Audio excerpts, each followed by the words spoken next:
ये कहानी है कबीर और आयशा की, जो वाइल्ड लाइफ फोटोग्राफर्स थे। उन्हें शहर की भीड़ से दूर जंगलों की खामोशी पसंद थी। एक दिन वो रास्ता भटककर जंगल के एक ऐसे हिस्से में पहुंच गए जहां अजीब सा सन्नाटा था। न हवा की आवाज, न परिंदों की चहचहाहट। कुदरत वहां खामोश थी, या शायद किसी का इंतजार कर रही थी।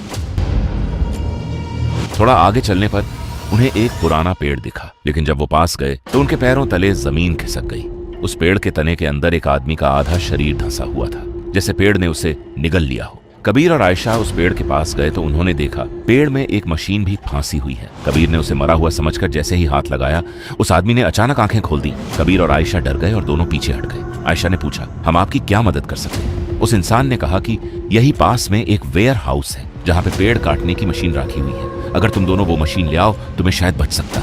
डरे हुए कबीर और आयशा ने पास ही एक पुराने वेयर हाउस को ढूंढ निकाला। उन दोनों ने जल्दी से मशीन उठाई और भागकर उस आदमी के पास गए, लेकिन वहां पहुंचते ही उन दोनों ने देखा कि उस आदमी की मौत हो चुकी है। वो दोबारा से वेयर हाउस में मशीन रखने जाते हैं। उन्हें वहां एक रिकॉर्डिंग मिलती है। वो रिकॉर्डिंग चलाते हैं तो देखते हैं कि ये रिकॉर्डिंग उस पेड़ में फंसे हुए आदमी की है। वो आदमी डॉक्टर आर्यन था, जो टाइम ट्रेवल पर रिसर्च कर रहा था। वीडियो में पता चला कि वो मशीन की मदद से समय में आगे गया था, और जब वो वापस आया तो वहां एक पेड़ उगकर बड़ा हो गया था, जहां पर उसने खड़े होकर मशीन चलाई थी, जिससे वो उस पेड़ के अंदर फंस कर रह गया। वो टाइम में तो वापस आ गया, लेकिन उस पेड़ के अंदर कैद होकर रह गया।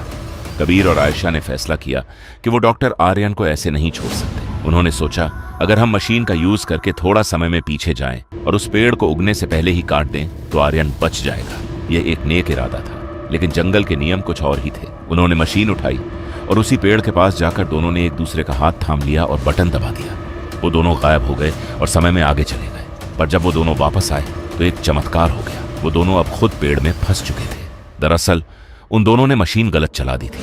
उन्हें समय में पीछे जाना था, पर गलती से वो दोनों समय में आगे चले गए, और जब वापस आए तो यहां भी एक पेड़ उग गया।